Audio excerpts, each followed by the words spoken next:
All right, today is day 7, and we're going to talk about the de Laval nozzle and all the physics that goes up leading to that. This is how you make a ping pong ball go faster than the speed of sound. And I should have, I didn't plan ahead and pull up the videos of the engineering team that did it. So there's some really nice YouTube videos from an engineering team, I want to say at Penn State or Carnegie Mellon,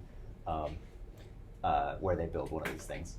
It's a pretty cool thing. So I'll show you the physics that you need, and then I'm going to spend a chunk of time talking about Fourier stuff. So one thing I'm going to do is I'm going to show you what the group velocity is.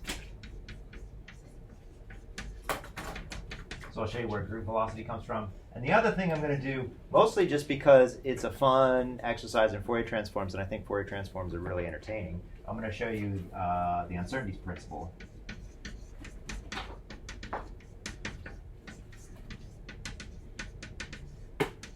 I'm going to show you one variant of the uncertainty principle. So uncertainty principle is actually a really powerful principle that has deep roots in mathematics and fundamental operator theory mathematics.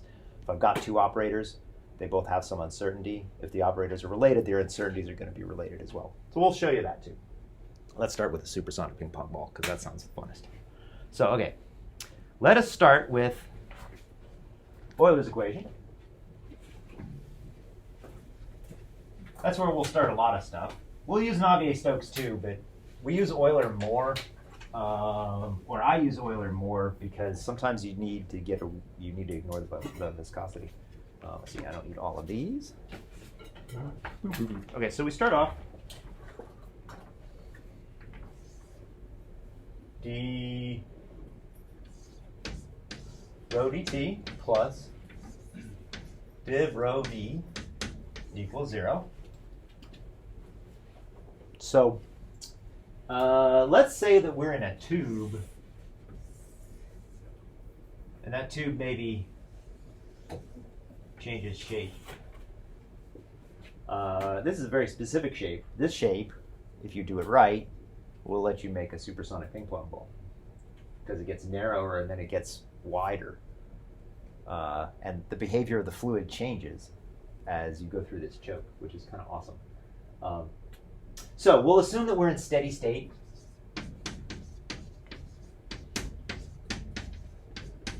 So that means my partial derivative goes to 0, but my other derivative doesn't. And now if I'm in some tube where there's no normal flow, then I can take this part. So the equation that I'm left with says div rho v equals 0. I can just integrate this, and this turns into a surface integral again, right? So was that a hand? So this turns into a surface integral again. So we get rho v times the surface, dA. Well, what's the surface? Dot dA. It's rho v dot dA. It's the velocity. When you do this, the velocity gets dotted into the surface. So if I have a tube and I want to think about, say, the velocity from this point to this point of the tube, or this point to this point of the tube, then this surface integral is rho v on each one of these surfaces. Rho v on this side and this side is going to be what? 0, because it's dotted into the surface. I mean, rho dot v. Rho any other thing v at the surface is also 0 because we have no slip condition. But so the velocity dotted into this wall here is 0. The velocity dotted into this wall is not 0. So the contribution to this integral from this side is rho times v times a, the area. So I get this from Euler's equation, and I just integrate, and then I say, well, I see what this is. It's rho times v times a. We're going to assume that the velocity is relatively constant. This is a one-dimensional flow, so there's no like crosswise stuff. Otherwise, this has to be a full integral.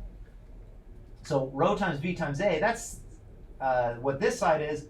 This side is also going to give me rho va. So this is rho 1 v1 a1. This is rho 2 v2 a2. So if we call this one 1 and this one 2. Does that make sense? I can simplify this a little bit. I can make this infinitely close to this side, and what I get is d by dx of rho VA equals 0. Everybody follow that? How I got that? So this, I mean, this is just the same as this thing. I just have imposed this geometry that I'm in one dimension. Yeah, so there's not any x or y or z variation where it's a one-dimensional flow. The only thing that matters is x. Okay. So this is going to be how you launch a supersonic ping pong ball. I'll show you in a second. So it's not, we're not quite there yet though. So let's simplify this. Write that up here. I got, actually, let's not simplify this. This is simple. It doesn't get any simpler than this. Let's simplify this. So that becomes d by dx of rho times a times v plus a rho dx. I said x and wrote t. What the hell? D by dx v plus a, no, plus rho v d by dx of a equals 0. This is just product rule, and I got 3 things. Now I'm going to do something funny, and I'm going to divide through by rho VA. I'm going to do this a little bit differently than the way the book does it, but I like it this way better. So when I divide through by rho VA, I divide every term by rho VA, and I'm left with rho V. So the things that aren't under the derivative just cancel out. And I'm left with the thing in the derivative. So I'm left with 1 over rho dx rho plus 1 over v dx v plus 1 over a dx a equals 0. There's a simpler way to write this. Just do a little integration on this. What is this? So 1 over a times the derivative of a is equal to the derivative of the log of a. That makes sense? This is just chain rule again. Mm-hmm. So each one of these becomes the derivative of the log. Let's simplify this. Now we're simplifying again. So I get dx log rho plus dx log v plus dx log a equals 0. So, okay, what this equation says, now log, the reason that I'm doing it this way is log is monotonic. So if I can say something about the derivative of the log of the variable, I can say something about the log of the variable as well, right? So rho is going up, log of rho is going up. That's it. Now I've got this simple equation that has just these 3 things in it. So what this says is, if I'm going to get my area, if I'm going to squeeze my area of my tube and make that smaller, that means I'm going to accelerate my gas. And that has to go into one of 2 places. Either I make it go faster. This is an acceleration. Okay, this is a space derivative of the velocity, but remember where this comes from. This is, you can think of that as the acceleration as well. So we're changing velocity over position. Or I can make it denser. So I'm going to squish it. I can either make it go faster or I can make it denser. So the question is, how do I know which is which? And this equation now has too many variables in it. So let's get another equation that has, and get rid of a variable. So let's get rid of velocity. How do we get rid of velocity? Well, we use the velocity equation. So dv dt plus v dot grad v equals minus 1 over rho grad p. And I'm going to do the same stunt that I've done before. We're going to assume that everything's adiabatic. All that really means is the flow is pretty quick, so that there's no heat exchange. We make this d rho and make this a c squared. So this is the same stunt that I pulled with when we were making sound waves. I'm pulling it again. Got to remember that that is a requirement that the flow is adiabatic. The process has to be adiabatic if I'm going to pull this stuff. And again, we're in steady state. And let's, okay, here what do I have? I'm looking for something that looks like d log x. And I have something that looks like d log x. This, the right-hand side, is equal to minus c squared times dx log x. Because it's just the gradient of rho over rho. So this is log, I think I might have said something totally different from what I wrote. And now I can't play the tape back and tell. You said dx log x. Yeah, I think I did. This is dx log rho. Thank you.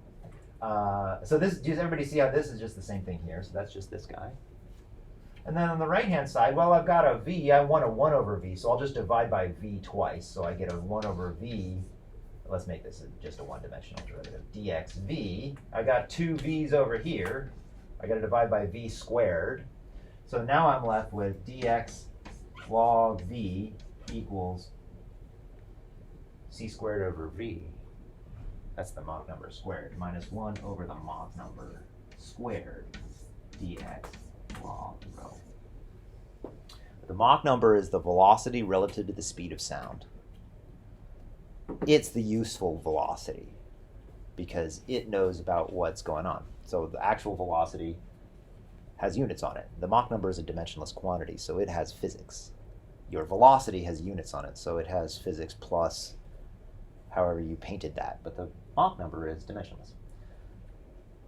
So, okay, let's move this over here to make things read a little bit nicer. Put this minus Mach number squared here. So the logarithmic derivative of density is equal to the Mach number minus the Mach number squared times the logarithmic derivative of v.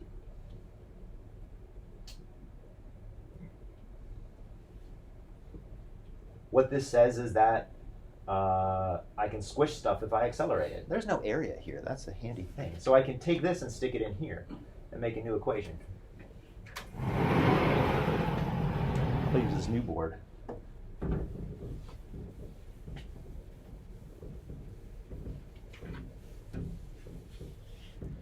So I got dx log rho plus dx log v plus dx log a equals 0.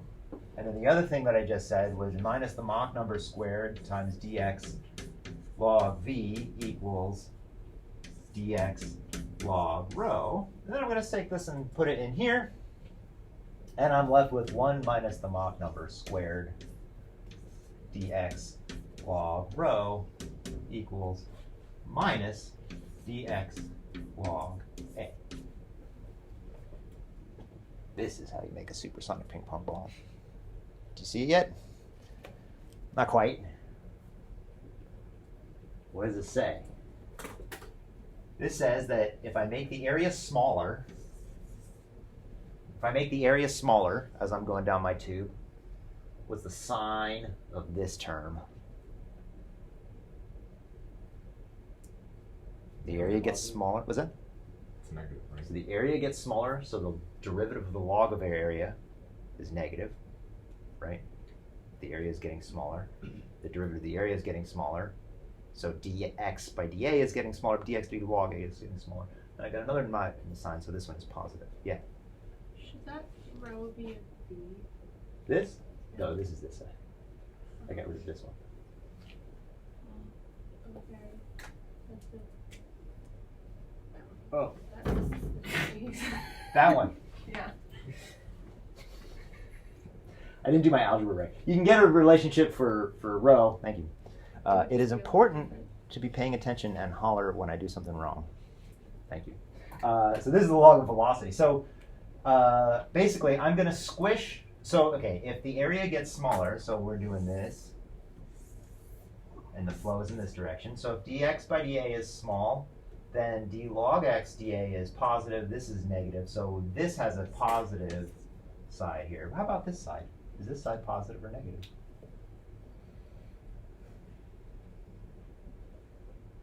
Do you have enough information to tell? Depends on the speed, right? Okay. Yeah. It depends on the sign of the Mach number. So if the Mach number is less than 1, then the flow is subsonic. And this side is positive. So as you have a flow and it goes through a squish, it gets faster. That make sense?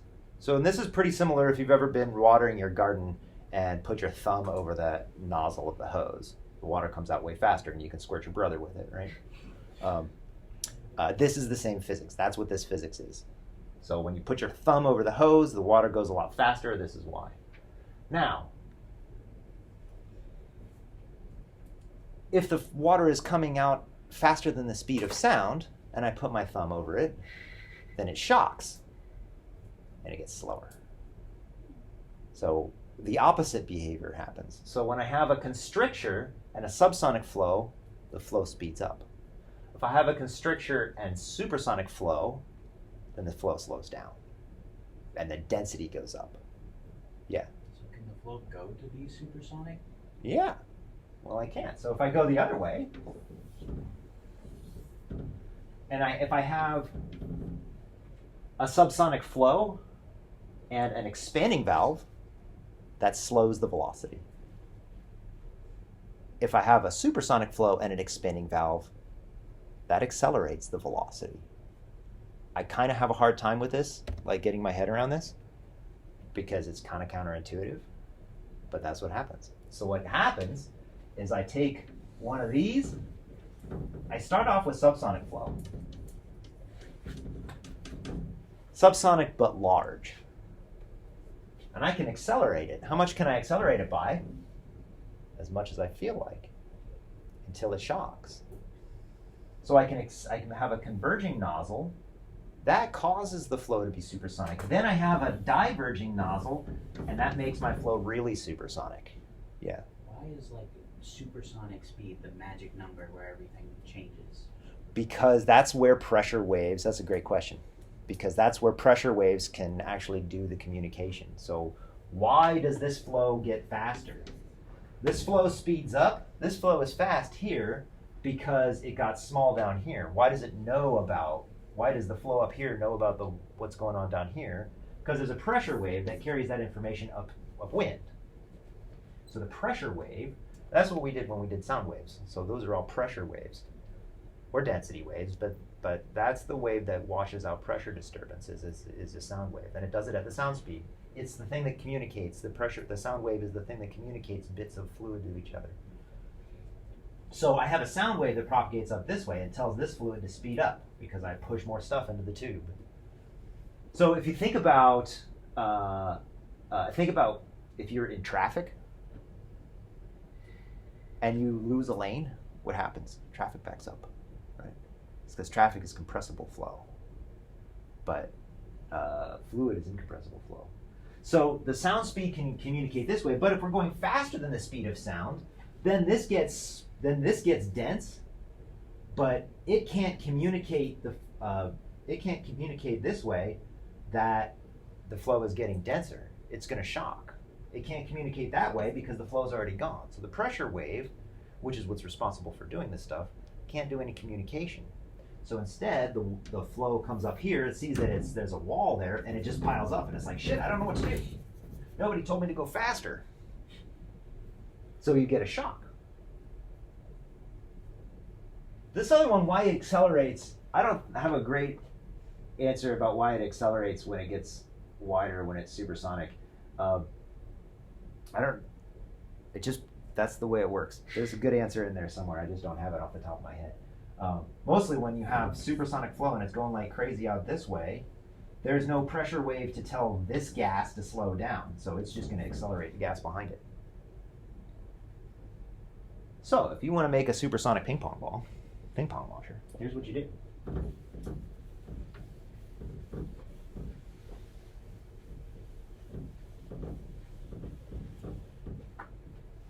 So you start off with a bottle.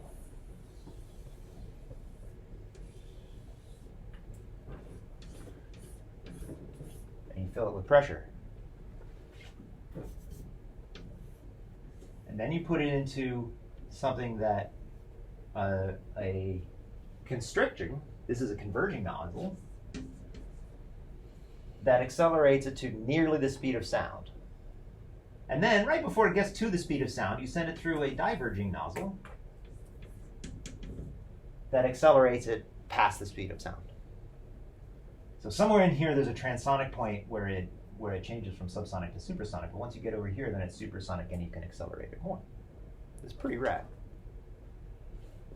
So what you do is you just pressurize this bottle, and then break the cylinder, and you put a ping pong ball here, break the seal, so you pressurize the hell out of this, break the seal, and then the air all flows through. And if you have enough pressure and enough flow, then your ping pong ball will, go through heavy stuff. Does that make sense? It's kind of rad. I'm going to see real quick if the internet will cooperate. I should have done this beforehand.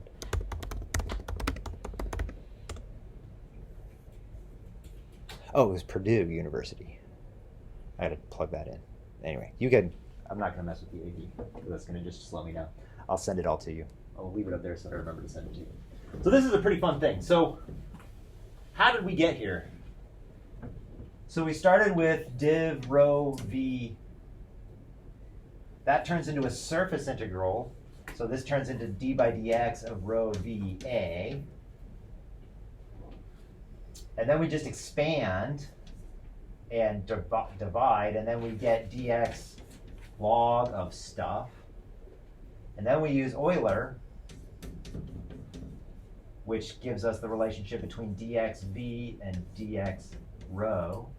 And then we're left with this beautiful equation, 1 minus m squared dx log v equals dx log a. And there's a minus sign here, and that minus sign is important.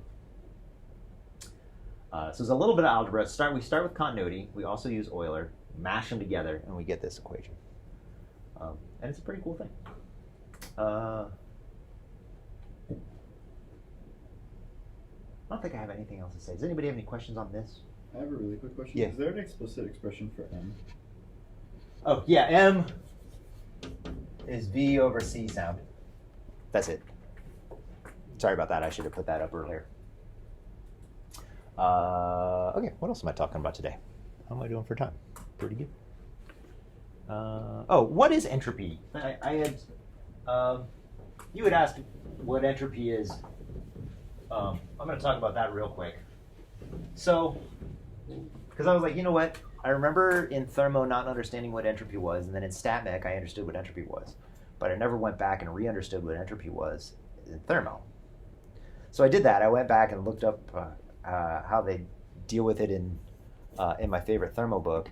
And they're like, yeah, it's a thing that they had, and they played with it, but they didn't really know what it was until Boltzmann came along and figured it all out. So let me show you. Do you guys remember the Carnot Cycle? If you haven't had thermo yet, then you're trying to remember it from 2048, and they might have skipped it because some of the physics faculty here hates thermo. Or they're all bad at thermo and they don't want to teach it.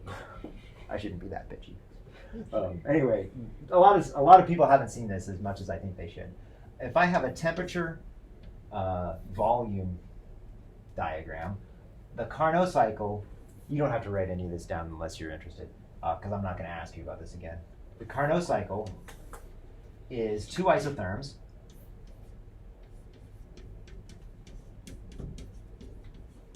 and two adiabats.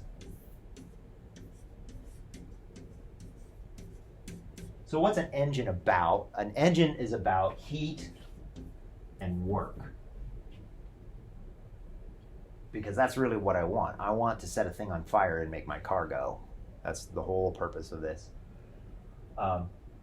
So what's the heat flow through the adiabats? Yeah.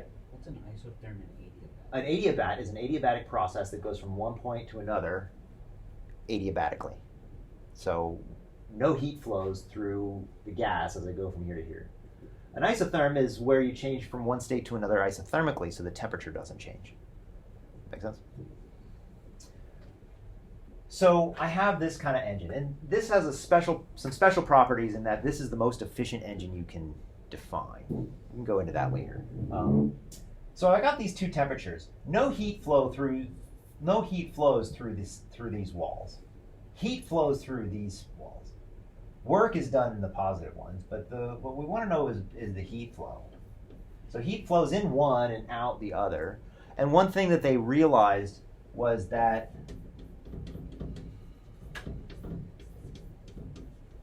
Q high over Q low is just T high over T low. So the heat flow, the ratio of the heat flows is the same as the ratio of the temperatures. Yeah? What's the difference between heat and temperature? Temperature is a thermodynamic quantity that relates to the kinetic energy of the particles. And heat is motion of internal energy. So Q is movement of heat, and T is having heat. Does that make sense? Now never say have heat. Heat is not a quantity that you have. You have temperature, and heat moves. Does that help? Does that make sense? I'm not sure. So okay, you have a temperature, just like I have an age, or yeah. Let me just try different. I have a bucket of water. I have some quantity of water. Let's not use Q because I'm using Q for other things. I have some quantity Z of water. That's the amount of water I have. If I cut a hole in the bottom, then I start losing water, and I'll lose it at some other rate Y. And this is going to be in mass per time, but this is going to be in mass. Does that make sense? This is kind of a terrible analogy because I can't really define mass per mass, but temperature is a per mass quantity, so this is an intrinsic quantity. So what they found was that if I just move T high over here and Q low over here, what they found was Q over T is the sum of Q over T is 0 because there's a sign. I need an absolute value here in here. And then that was it. That was kind of as far as they got in the early 1800s. So in the early 1800s, they had this quantity, Q over T, that they knew in one of these was another conserved quantity. That's cool. Conserved quantities are great. We like conserved quantities. You can do physics with them. Also, have you guys heard Noether's theorem? No? Okay, that's one of the coolest things. Conserved quantities mean symmetries as well.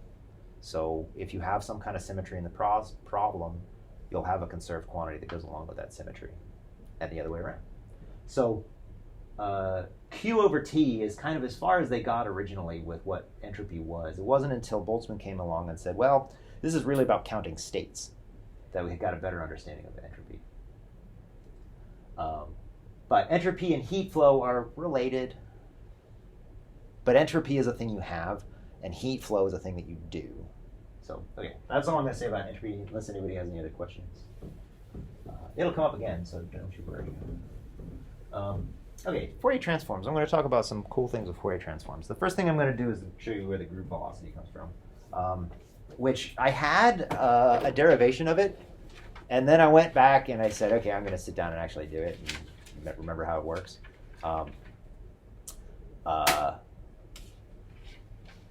And the derivation on Wikipedia is way better than the one that I used last year. So we use that one. That's not uncommon. Wikipedia is a font of amazing things. And I go there to look up stuff that I probably ought to remember more often than I should. Entropy, did that. We'll do you next. Okay, so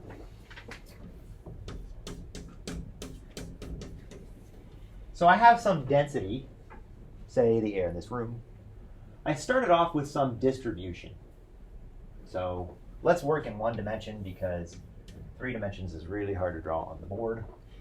So I have some density distribution at t equals 0. I can write this as the integral of dk rho hat of k e to the I k x. This is the Fourier transform. So here what I'm doing is, these are my sines and cosines, and sine and cosine is denoted by k, that's on the inside. This is how much of each one of those sines and cosines that I have is rho hat. That's the Fourier amplitudes.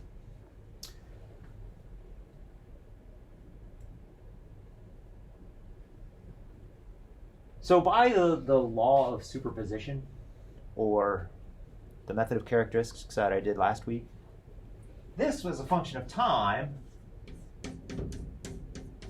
is just integral of dk rho hat, okay, same thing, e to the I kx minus omega t.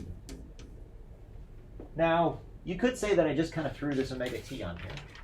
You really just did. But it comes from somewhere. It comes from that method of characteristics. I know that d rho dt is constant. I know that d rho dt is 0 along the characteristic curves. So I know that the initial conditions just get pushed around to an extent. So now if this is really peaked, so now if I have just a bunch of waves, they're all going to travel at different speeds. So let's assume that I've got some complicated medium where k and omega are not related by a nice simple dispersion relation. So they've got something complicated. So omega is k squared or something like that, or the tangent of k. So if rho is crazy and distributed and I have a bunch of different wavelengths and a bunch of different frequencies in my initial scenario, then I'm going to have something crazy at the end. But if this is kind of peaked, then I can say that this is going to be really peaked around, so if rho hat of k is peaked around k naught and omega naught. So there's some k naught that it likes, so I hit it with a certain size. There's one size that we're kind of targeting. But then I've got a spread around that. So most of my stuff is at 40 inverse meters, but I've got 41 and 42. I've got some contribution from other waves as well. So my distribution looks like this. Rho hat of k. So if it looks like this, this is kind of vaguely Gaussian, where this is k naught. And I have some spread in waves. So this means I got mostly things are at this one wave number, but I've got other waves in there at other wave numbers. The only reason I need this to be peaked is because I'm going to do a Taylor series, and that needs to make sense. So let's look at this. What this is a wave, okay? Right. Then all this says, this is just adding up sines and cosines of omega t. So this kx minus omega t is the thing that makes us move. But it makes us move at a bunch of different frequencies, or at a bunch of different speeds. So let's regularize. We've got one that is dominant. So let's take this argument here and expand it around k naught. So I kx minus omega t equals, here I'm just going to add 0, equals I k minus k naught x minus omega naught t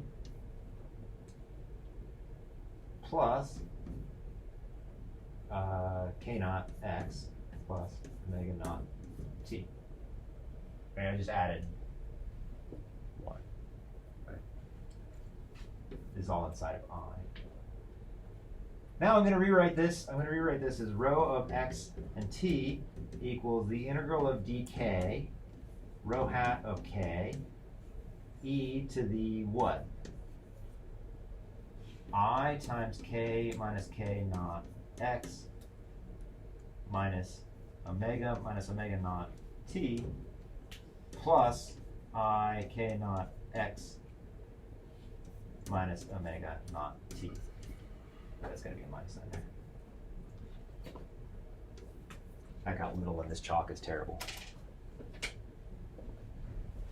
All I did was just expand this out. So now this second bit, which I just made up and stuck in there, but that's okay, doesn't depend on k, so it comes out of the integral. So I'm left with rho of x and t equals e to the I k naught x minus omega naught t. So this is my mean solution, whatever my peak of the wave is. And then everything else in the integral of dk e to the rho hat of k, e, let's call this, e to the I k minus k naught x minus omega minus omega naught t. So now I have something that has two different speeds that it travels at. It's got this speed, this is the bulk speed, and then it's got this one here, but this one has two variables, and that's too hard to deal with, so I don't want to deal with that. I want to make that one variable and one constant. So let's simplify this. We're going to Taylor expand omega.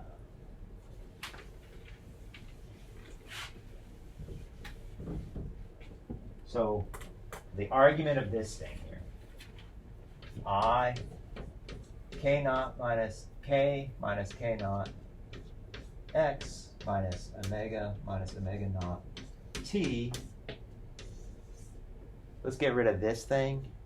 We're going to Taylor expand. So omega equals omega naught plus k minus k naught d omega dk.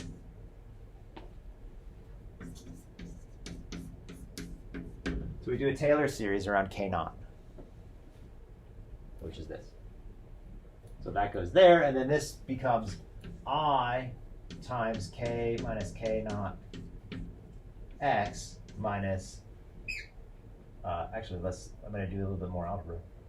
Minus, maybe I won't. K minus k naught d omega dk times t. This just equals, here this is the important bit, I times k minus k naught times x minus vg t.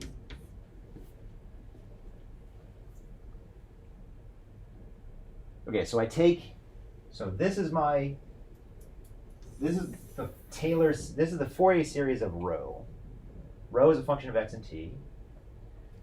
Oh, I erased it, I should have left it there.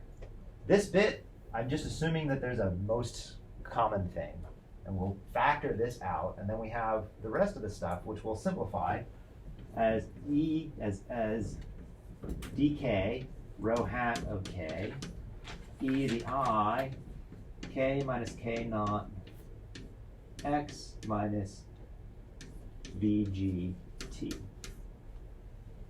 I need another parenthesis. So that's the second bit. So let me hold those thoughts for a second. Okay, so where the hell does the group velocity come from? That was a lot of math, and I didn't understand it. Let's do it again, but slower. So rho of x and t equals the integral of dk rho hat of k e to the I k x. Great. Here all I've done is written down the Fourier transform. Second thing I do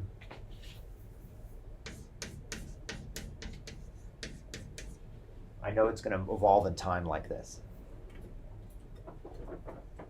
The third thing I do is I expand this out around k. So kx minus omega t goes to k naught x minus omega naught t plus all the crap that I have to do so that I'm not actually changing anything.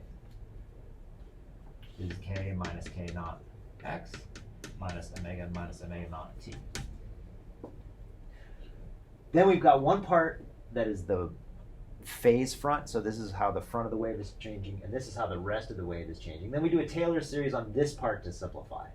And the Taylor series on omega is where that group velocity comes from. What does that second part say? It's good. We kind of got a little. K minus k naught plus omega minus omega naught t. And it's just this thing with this guy stuck in there. And then we Taylor series this to get rid of the omega convention. And that's where d omega dk comes from, and that is the group speed. I'm not going to ask you to do this derivation, but if you're ever like, why is group speed d omega dk? The Wikipedia page has this great derivation. They do it much faster than I do, because they don't talk as much.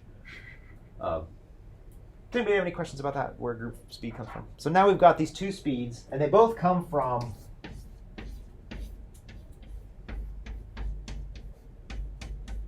something that looks like this. Cosine or sine. Sine and cosine are interchangeable. Cosine or sine times k times x minus a velocity times time. This is how we see that whatever goes in front of the velocity, or whatever goes in front of the time, is related to the velocity. Okay. Does anybody have any questions about that? I'm going to move on to Heisenberg. So the reason I want to do Heisenberg is because we're so close to it. And also, this way, when you see in quantum mechanics, you're like, oh yeah, Colin's did that. And it's not something that just gets plopped on your plate like something that's magic. So we need a couple of things first. So I got two quantities, f of x and f hat of k, and they are the Fourier transforms of one another. So I can say f of x equals the integral of dk f hat of k e to the I k x.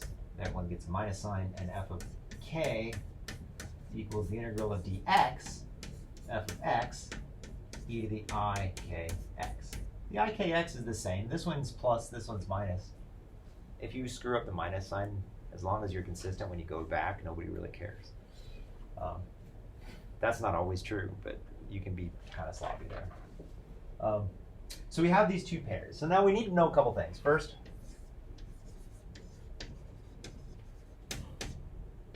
we need to know what a moment is. Second, we need triangle inequality.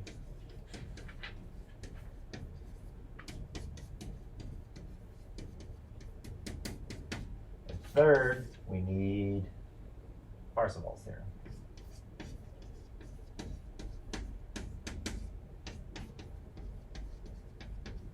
So there are math classes for the proofs of the triangle inequality and Parseval's theorem. I'm not going to prove them here, but I'm going to need them, so I'm going to use them. And this chalk is now too horrible to use, so I'm going to use a slow version. So the first thing, if I have some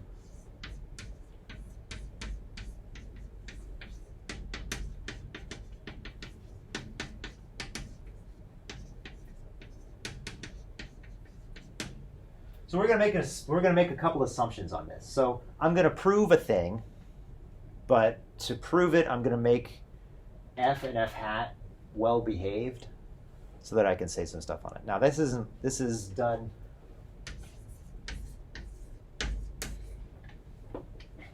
without loss of generality, because I can always go back to a function. If I've got a function that doesn't obey these things, I can always make it look like this. I'll tell you in a second. So f is a distribution of stuff. So this means a couple of things. So it means that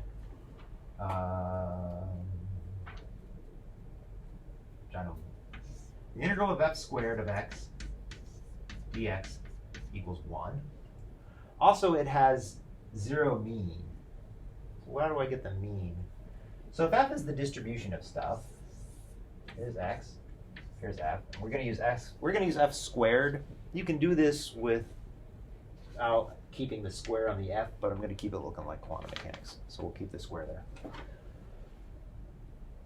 So if I have some distribution of f, whatever f is and whatever x is. So x could be the height of people in the United States, and f squared is the distribution of heights of people in the United States. Does that make sense? Or this could be wave height, and this could be distribution of wave heights. If I want to know what the average of x is, it's just the integral of x times f squared of x dx. Do you believe me when I say this?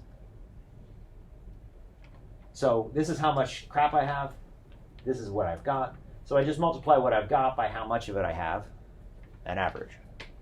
This is just like saying I'm going to add up all the heights and then divide by the number to average. So normally when you average something, you add up all the things and then divide by how many you have. We took care of dividing by how many you have by making sure that just f adds up to 1. So I don't need to divide by the number. We already took care of that. So the average is x times f squared. And the variance is x squared f squared of x dx. So this is like the standard deviation. So here I go through and I take the mean off, but we've already agreed that my mean is 0. So we're going to assume that my mean is 0. It makes life easier because then I don't have to subtract anything for the variance, and that gets hairy and ugly. So the mean is 0, so our distribution is centered at 0. The variance tells me kind of how far away from 0 my stuff is. Does that make sense? So we'll call this sigma squared.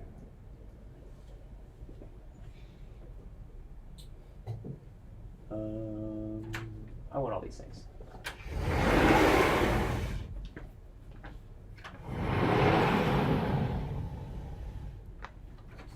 So we can have a variance in k as well. Everybody's comfortable with the standard deviation. If you're not comfortable with what standard deviation is, please holler. I'm just going to assume that everybody's good with that idea. But I don't mind talking about it more, so stop me if that's a weird concept. Okay, so the variance is the integral of x squared f squared of x dx. The mean of f is the integral of x s squared of x dx, and we're going to assume that that's 0. I have a variance in k. We're going to call this sigma hat squared, and this is the integral of k squared f hat of k dk. And we're going to assume that the average of fk is also 0, and also the integral of k f hat of k dk equals 0. So here I'm saying I've got a function and its Fourier transform. They both have 0 norm, and they both have some width. So now what we're going to say is the width of the Fourier transform and the width of the regular distribution are related. Their product has to be bigger than a half. And I'm going to show you that now. So, but what we're going to get to is that sigma times sigma hat has got to be bigger than 1/2. Now this is the same thing that you'll see when you get to quantum mechanics. When you get to quantum mechanics, you're going to have a sentence that looks like delta x delta p has got to be equal to or larger than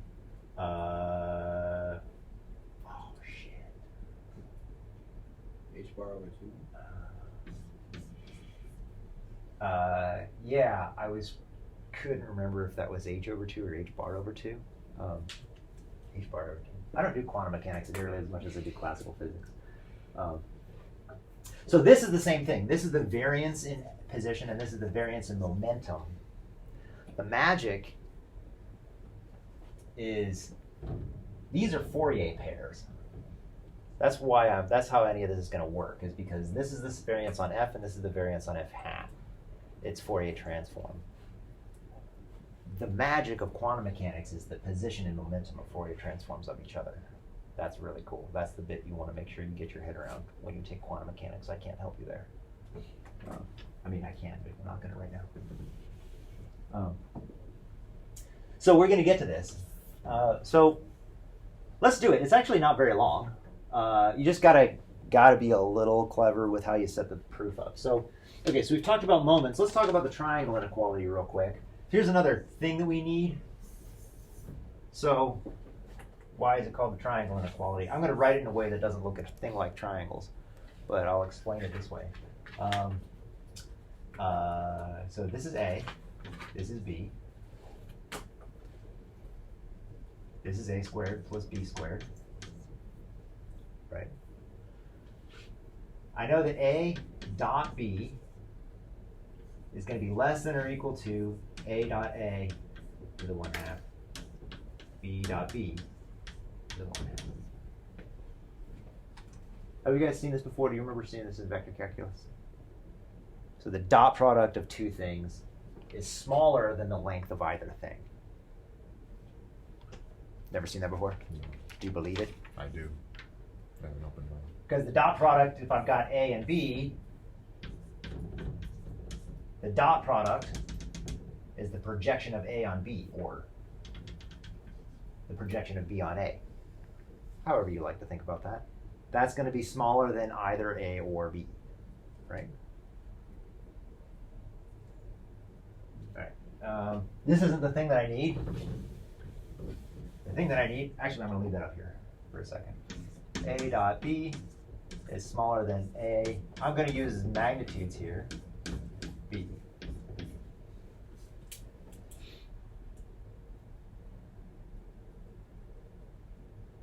Okay, you might hate this part, but I'm going to say the same thing is if I say the integral of g times h dx is less than or equal to the integral of g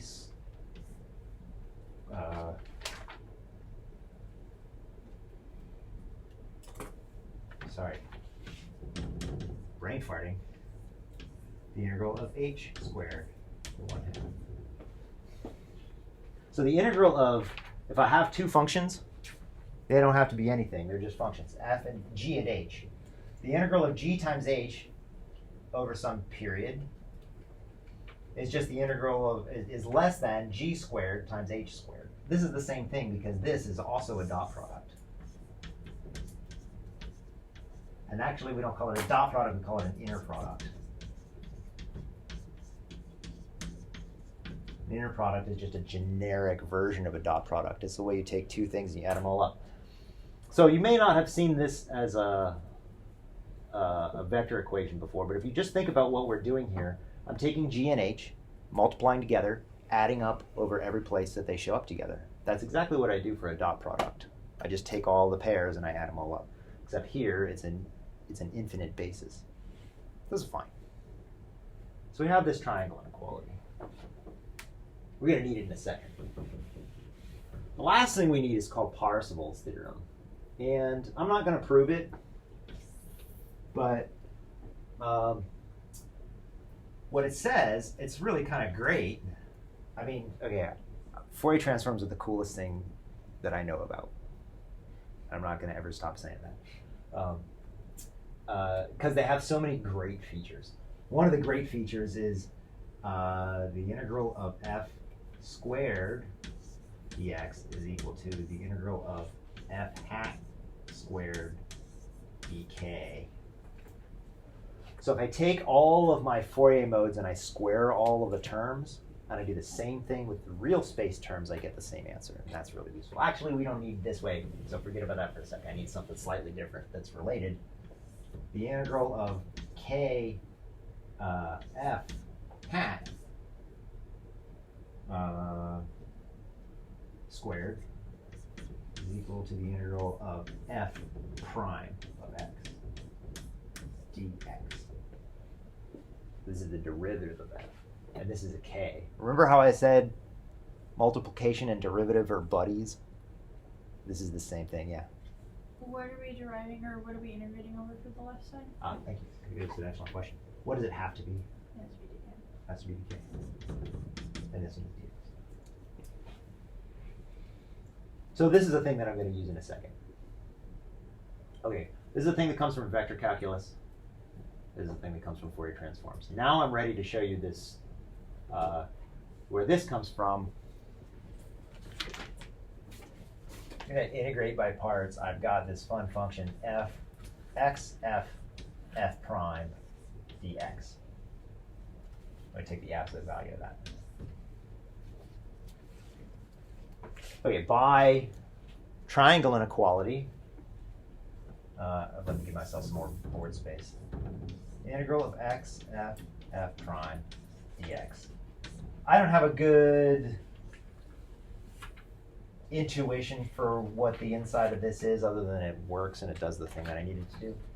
So by triangle inequality, this is less than or equal to the integral of x f squared to the 1/2 times the integral of f prime squared to the 1/2.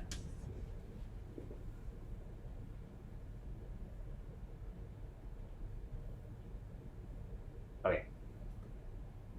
So this bit, this is x squared times f squared. That's sigma. This one is the integral of f prime. And I just said that's sigma hat. Right? Because f prime is k times f, which is k times f hat, which is just this guy here. So that's sigma hat. Okay, so my right-hand side is sigma hat.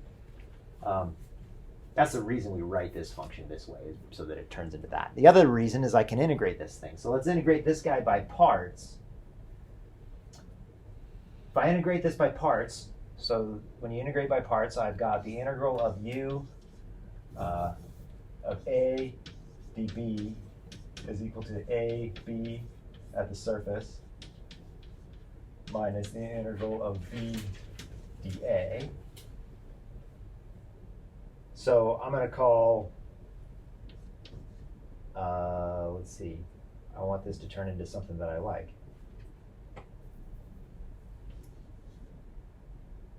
Let's call this A, and this dB.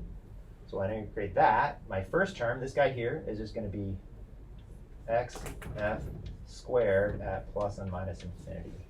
Okay. I don't know what that is. So then I got the other term minus the integral of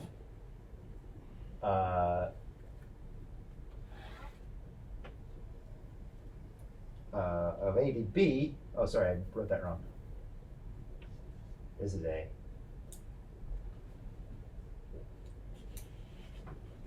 Just turns into the integral of f squared dx. And I got a 1/2. Where did I move my 1/2? Oh. Because I turned this, sorry. Back up a step. I fucked it up. Let's try this integral again. This integral is f prime. These two things I can integrate these two things right here in place. This is 1/2 f squared prime times x. Forgot how to do this integral for a second. And then we're going to call this a and this dB. This actually works out.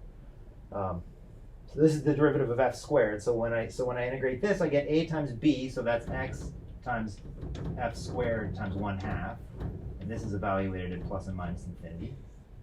And then the other side is minus the integral of just f squared dx. Because the derivative of this is 1, and this shows up by itself, and I've got a 1/2 from that guy. So this term, f has to go to 0 at infinity, otherwise I can't make a Fourier transform. F has to be well behaved. F has to go to 0 at infinity. So x times f also has to go to 0 at infinity, otherwise I couldn't have integrated f in the first place. So this goes to 0. And this, as I said up there, is just 1/2. So this whole equation is just the absolute value of minus 1/2. That's this whole term. It's got to be less than or equal to sigma hat. And then we're done. So now I see that if I've got the Fourier transform of a variable and a variable itself, their variances, the widths of those distributions are related by 1/2. This doesn't have anything to do with quantum mechanics or magic or spooky accident distance. This is just, I got one thing that's wiggling and another thing that's wiggling because that thing's wiggling. They're going to wiggle the same. They're going to be really related. Somebody have any questions about this? Yeah. That's an f squared prime for when you... Yeah. I'm differentiating f squared. Because I've got f times f prime, which is just 1/2 f squared prime. Does that make sense? Right.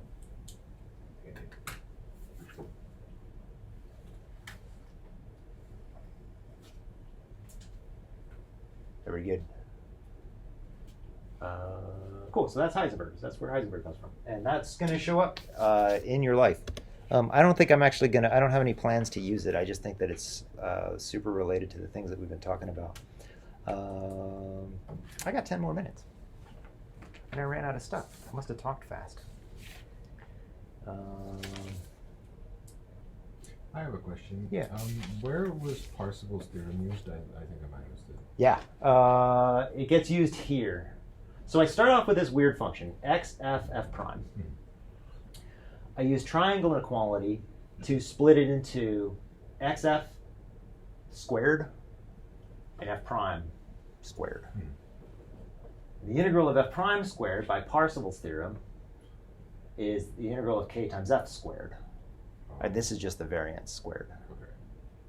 All right, yeah, that makes sense. Does that make sense? That's a good question. Okay, any other questions on today? Is there anything else that anybody wants to see more of, or yeah? So in homework 2, Yeah. do you think you could go over the big chain rule thing again? Yeah. I don't remember which one that is. Let me pull it up.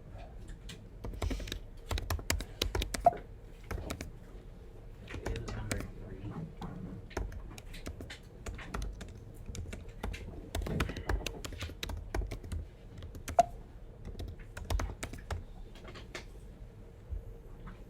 Oh, the internal energy? Yes. You want to see that one again? Yeah, it's kind of long. Let's see if I can do it cold. I usually have I have my notes written down for that one, but I'm happy to do that again. That's a fine use of this next 10 minutes.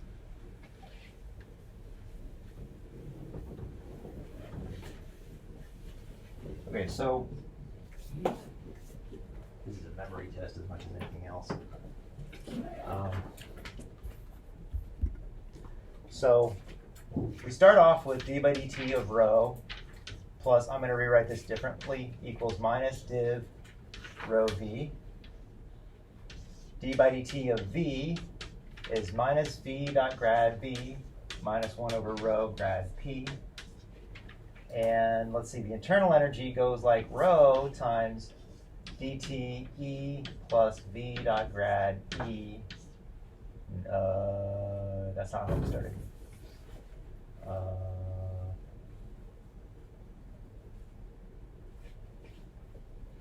think it's V dot grad E. What's that? Oh,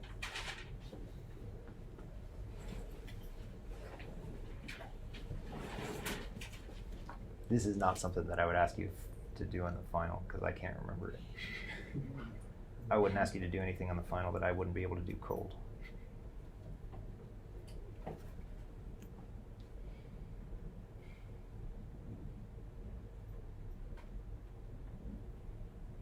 Yeah, no, that was right. Stupid cheap ring. Rho times dte plus v dot grad e plus, no, there's a minus here, minus k div k grad t plus p div v equals 0. Okay. How do I remember that? This is P times the change in volume, right? This is PdV, this is the work, this is how you heat the gas up. This is pushing everything around, and this is heat leaking in from the side. Okay. Let's rewrite this one so that it's easier to use. dTe equals minus 1 over rho div k grad t from this one minus p over rho div v for this one. Those are the two terms that get the rho, and then this one doesn't get a rho, minus v dot grad t. Now the thing that we're looking for, so these are the constituents, and what we're looking for is d by dt of the total energy. The total energy is 1/2 rho v squared, yeah. should that first term be positive? Yes, thanks. 1/2 rho v squared plus rho e equals minus div. This one I can do from memory because it's simple. Rho v times 1/2 v squared plus the enthalpy, but I'm going to expand that out as the energy plus p over rho minus k grad t.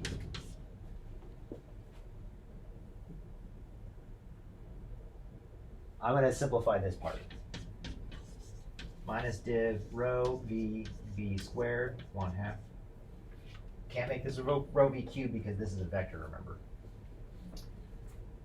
Plus rho v epsilon plus plus v times p.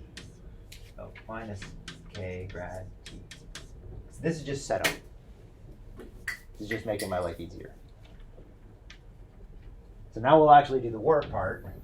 So we'll expand this whole thing out. We get d by dt of, I get a 1/2 v squared d by dt of rho plus rho v dt v.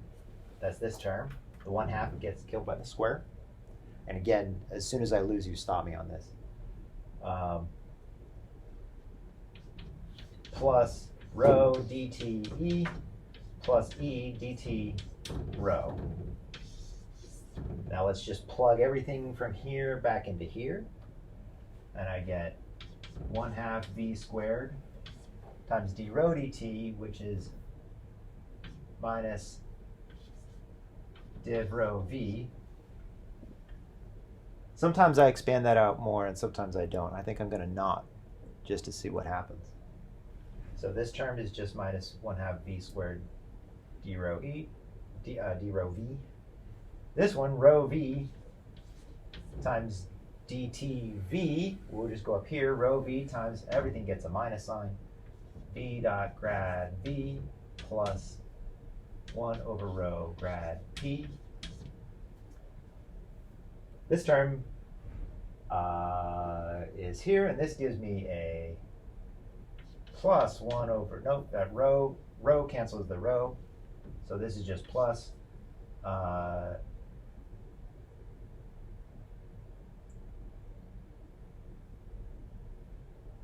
div k grad t. Let's factor out a minus sign out of everybody, so we got a minus here. And then the rho kills the rho, and I'm left with p div v.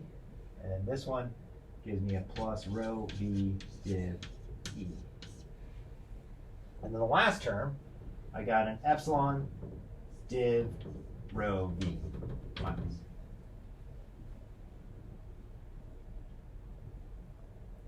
So now this stunt is going through and collecting terms that look like the things that I want. So this term is this one. So I'm done with that. This p div v. Oh, I got to expand out this equation, this line a little bit better. That's not great. Let's expand this one out. This one is minus rho v dot grad v. Okay, this is hairy. Let's use indices. This one is I, this is j, this is j, this is I. Try to keep that in mind. Minus rho v grad p.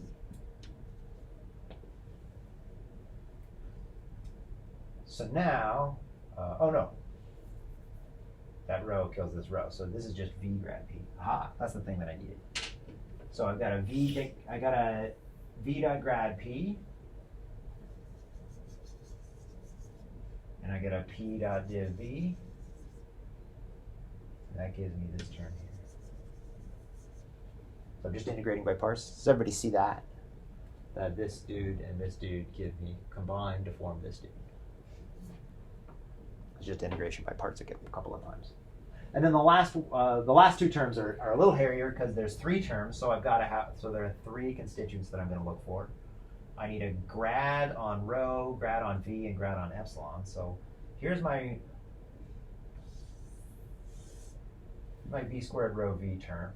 Sorry, this is a v squared rho v term. That goes with this one. So I need my other v rho v term. So that's going to be this one here. This guy goes in here and gets a 1/2 and a square. And this one here, this is the rest of my terms for this one. And then, so that's this guy. And then this one comes from this term and this term.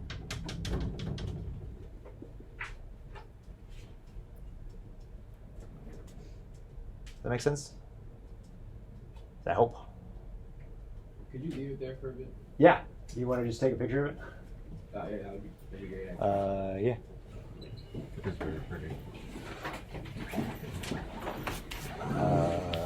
Okay, that's all I got for today.